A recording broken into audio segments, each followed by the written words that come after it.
well, thank you, Josh. Just wanted to sit here with you and ask you a couple of questions. First question is how are you liking your stay here at Tusculum College working with the men's soccer programme? Obviously, it's the second year I've been back, and yourself and Alan have made me feel so welcome again.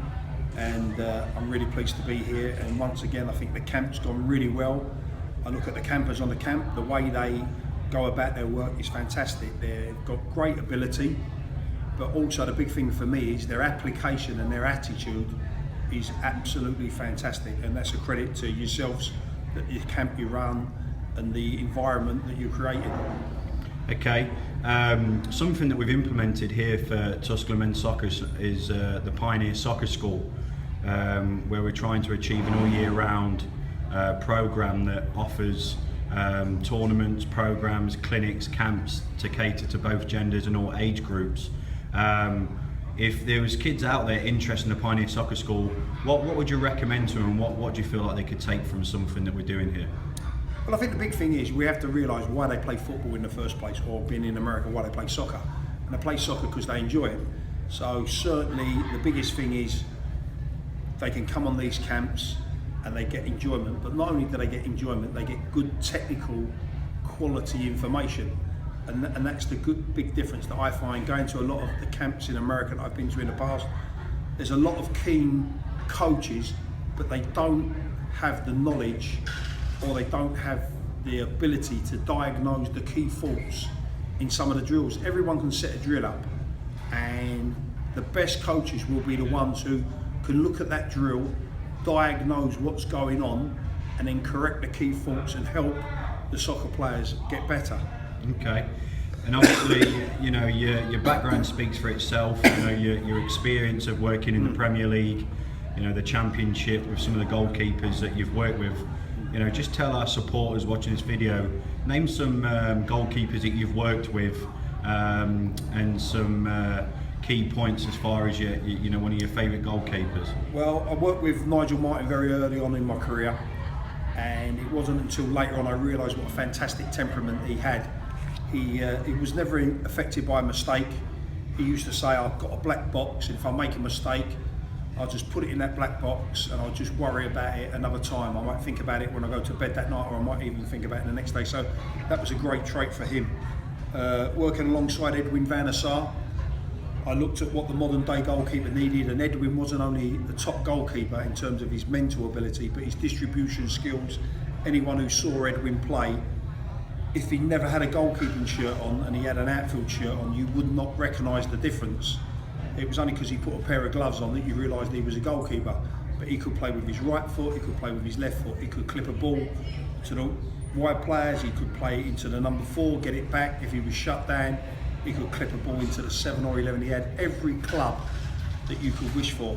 And then looking after that, I look at probably someone like Mark Schwarzer, who for me, his ability to go out and train and work on his faults was unbelievable. He just loved working, and he had a great mental attitude to working. The other lad that I would like to recommend or talk about is Anthony Naemi, who was the Finnish international goalkeeper.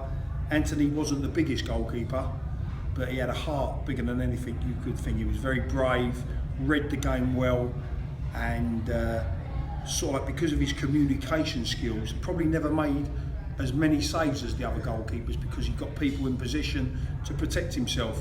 So Anthony was a really good keeper to work with as well. Okay. With myself and Coach Vittel, always putting a big emphasis on always willing to learn, and we take multiple trips overseas and do a lot of work domestically. You're also big on your coach education, and you play a big role for the Premier League and Fulham, and obviously with yourself doing the licensing through UEFA. What advice would you give to younger coaches and coaches trying to get in the game and work themselves up? I think knowledge is very valuable. I think the more knowledge you can grab and take on board, the better it is for you as a coach. But there'll be a time where you have to have your own philosophy and not copy someone else's style, But in terms of licences, I think they're a must now in football, that you have to have them. It's a bit like, I sort of like look at when I was at school. You wouldn't want to go into a maths class not being taught by someone who knew nothing about mathematics.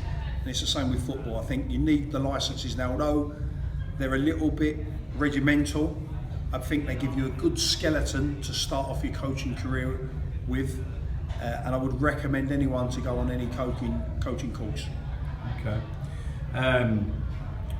With Tusculum men's soccer here, you know, even though we take great pride in putting on good camps and in clinics and really providing a good environment for kids to flourish, you know, we have a lot of work that we have to achieve throughout the year with our recruiting, and you know, we have a big international flavour here with players from all over the world, and we're bringing in some players for 2016, players that, you know, played for their country in pro academies, and you know, and players that have done very well.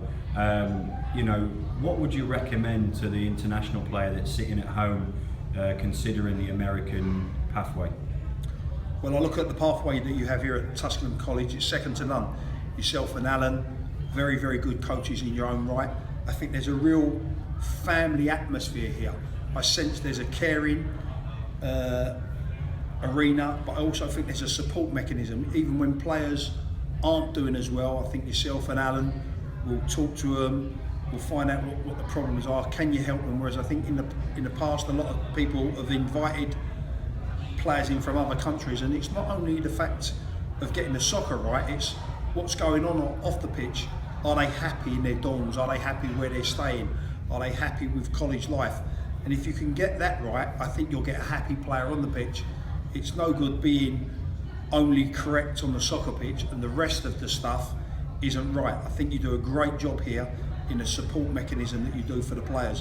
And I've seen it myself with yourself and Alan, where you're coming to England, you're looking at players, you're looking not only at the technical side of the game, but you're looking at the mental side. And I think for a player coming here to America, it's got to be about the mental side as well. You're across the other side of the world, you're away from your family. How do you cope with that? How do you cope when things aren't going right?